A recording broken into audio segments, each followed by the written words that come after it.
Level 1. The whistle. You're standing at center court in Cleveland, 90 seconds before tip-off, 19,000 people filing in around you, and not one of them paid to see you. That's the covenant of your profession, and you learned it at 11 years old in a high school gym in Erie, Pennsylvania, holding your father's spare whistle. Your dad, Ray, officiated high school ball for 31 years, and he taught you the whole religion in one sentence. If you do this job perfectly, nobody will ever know your name. You're 44 now, 14 seasons in the league, over 900 games, and you are, by the league's own internal grading system, a 94th percentile official. You know things almost nobody on earth knows. You know which superstar flinches his head back a quarter second before contact arrives. You know which veteran coach works the rookie ref on your crew all first half so the calls tilt by the fourth. You know that a blocking foul and a charge are, maybe 40% of the time, the same play, and the whistle just picks a religion. That knowledge is your craft. It's about to become your crime. The crack in you isn't debt at first. It's arithmetic and invisibility. The players you govern make $30 million a year. You make a good living that would be a rounding error on their shoe deals. You board the same 6 a.m. flights for 14 years, and twice you've been passed over for the finals crew, the only public honor your invisible profession offers, for reasons the league office phrases like weather reports. And your father, the man who gave you the religion, is in a memory care facility outside Erie that costs $6,800 a month and rising, and most days now he thinks you're still 16. So you start doing the thing you'd fire yourself for. Small bets, $200, $300, never on your own games, placed through Vince Carbone, a guy you've known since college summers in Philly, who books action out of the back of a produce business. And here's the ugly secret that should have warned you. You're good at it, historically good. Because you're not betting on teams, you're betting on referees. You know which crew chief calls it tight, which one lets them play, what that does to totals, and you hit at a rate that no civilian can hit. For 8 months, it's a hobby with a heartbeat. Then, on a Tuesday in November, Vince asks to meet at a diner off I-90, and Vince doesn't order anything, and Vince slides a manila envelope across the table. Inside is a printout of every bet you've placed for 8 months. Dates, amounts, games. Vince looks sick. He says, "My guy upstairs went through the book. He knows what you do for a living. He knows why you win." And then Vince says the sentence that ends the first half of your life. He's not going to report you. He's going to employ you. You sit in a diner booth in your league-issued quarter zip, a 94th percentile official, the son of Ray, and you understand the shape of the trap with a referee's precision. You made the calls. Every one of them was yours. Nobody fouled you into this. Starting Friday, you're not betting on games anymore. Games are betting on you. Level 2. The edge. Here's what nobody understands about fixing basketball, and what makes it the perfect crime, right up until it's the perfect evidence. You never have to decide who wins. That's the moral loophole you build your new life inside. The people Vince answers to don't care about winners. They care about numbers, the point spread, the total, the margins where the real money lives. And margins are made of whistles. A game has 40, 50 judgment calls in it. Ticky-tack reach-in or good defense. Continuation or on the floor. Blocking or charge. That 40% coin flip you've spent 14 years flipping.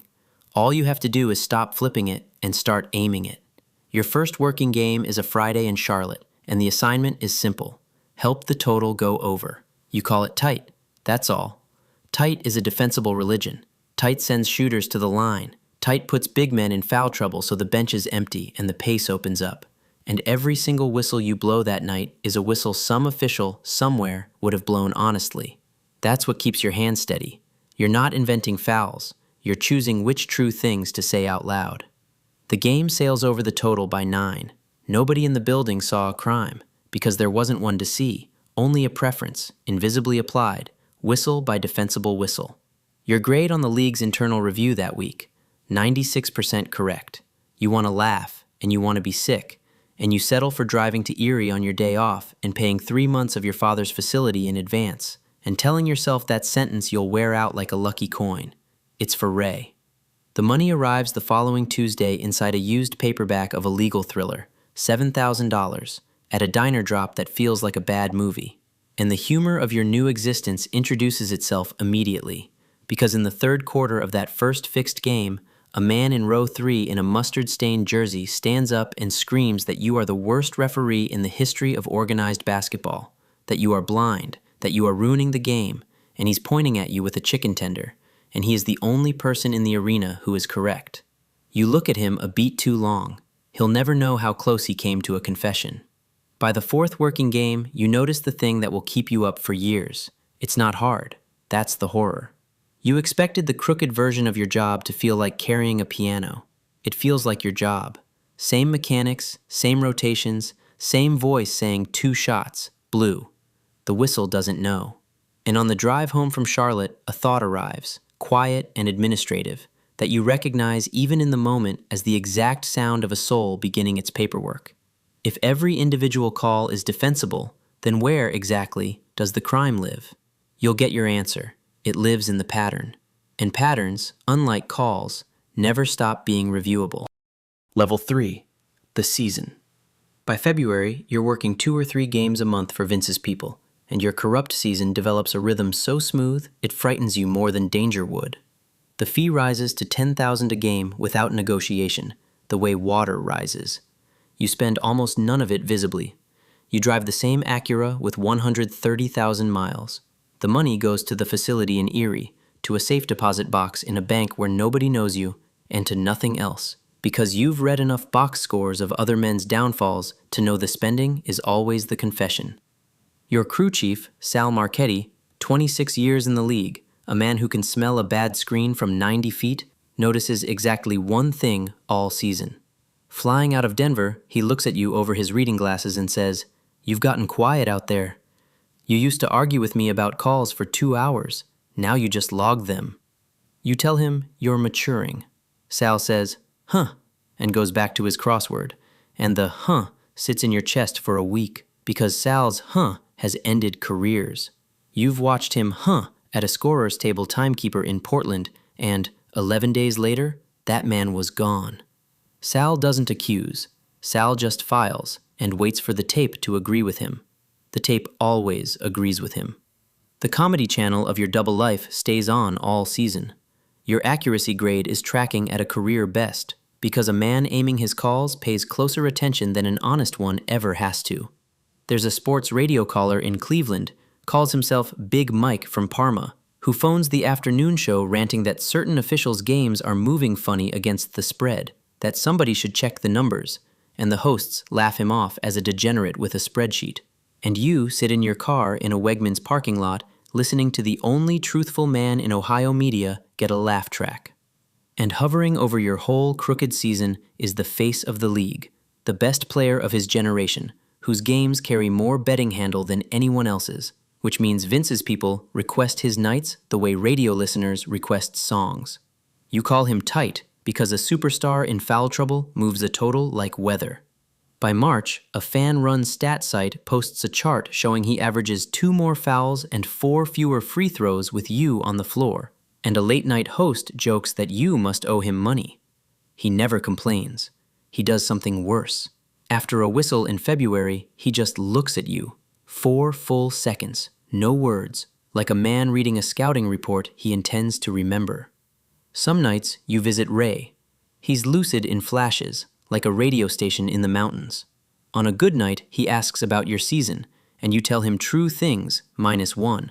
And he grips your wrist with his old rebounder's hand and says, "Remember, if you do it perfectly, nobody knows your name." You make it to the parking lot before the shaking starts.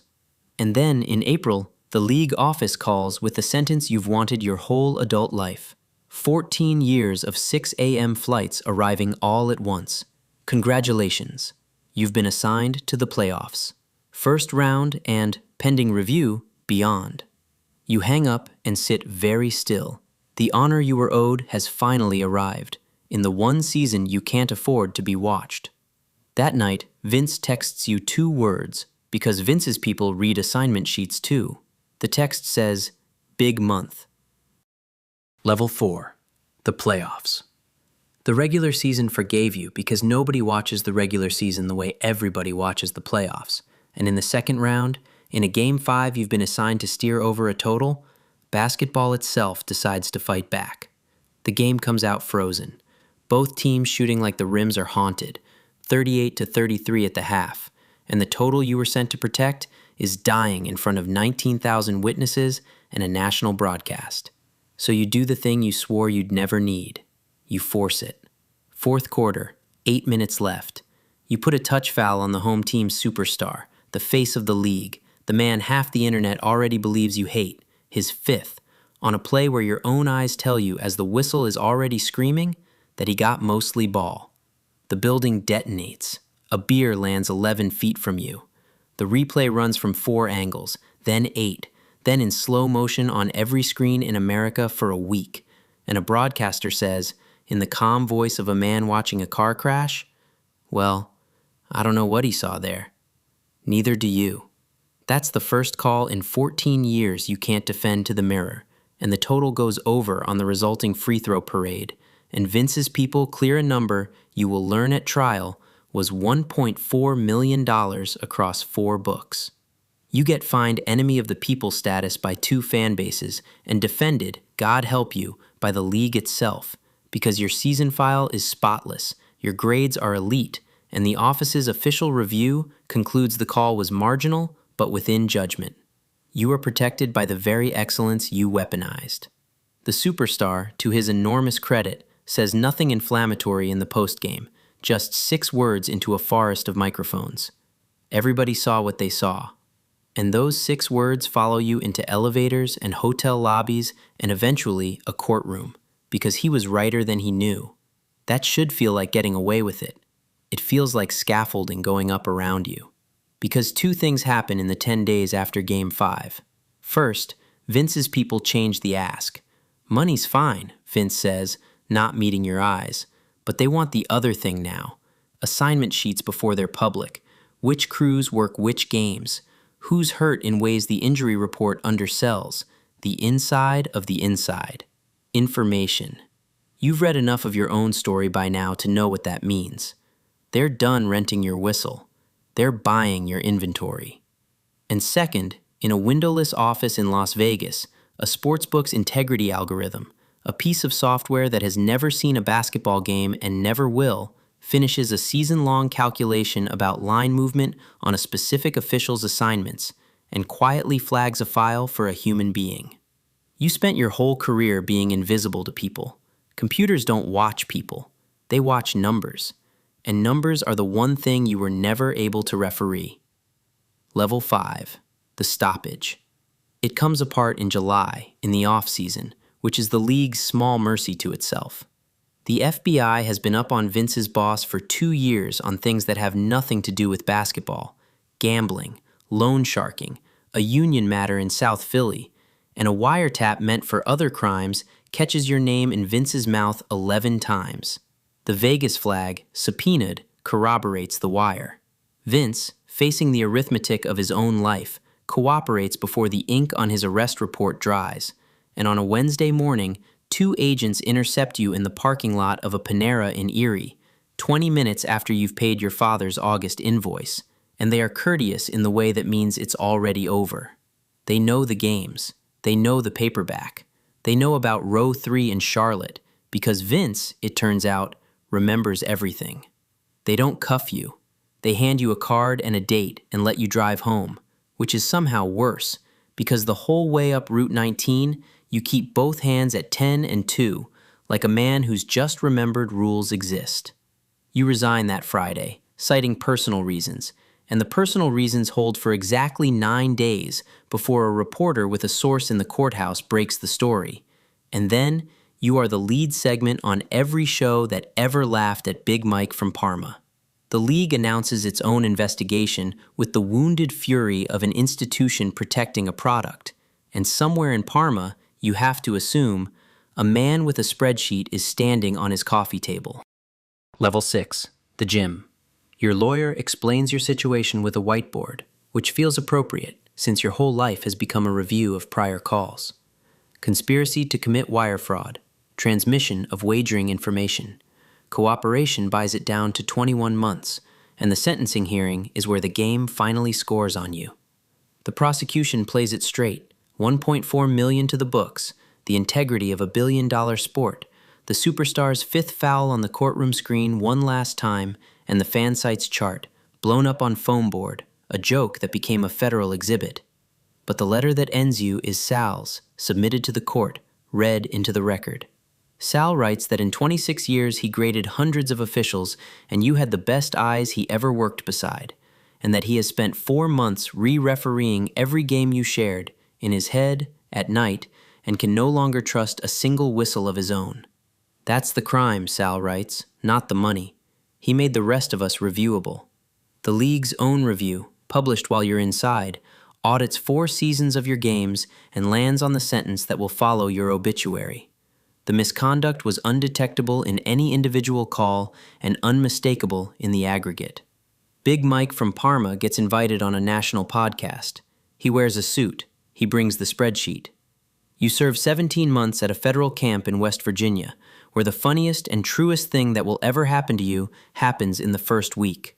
The guys organize a basketball league, and word gets around about who you are, and they ask you to ref it, because, as a bank robber named Deshaun puts it, you're the only professional we got. You call those games straight, cleanest gym in America. Nobody's betting commissary on totals, or if they are, nobody tells you, which is its own kind of respect. Ray dies in the spring of your sentence, quietly, in Erie, and the facility mails his effects to your sister, and at the funeral, on furlough, in a suit and an ankle monitor, you learn that in his last months he told the nurses, over and over, that his son was working the finals. He believed it completely. Everyone was kind enough to let him. You stand at the grave of the man who taught you the religion, holding the spare whistle from the high school gym, which your sister found in his nightstand drawer, and you finally total the real ledger. The league banned you for life.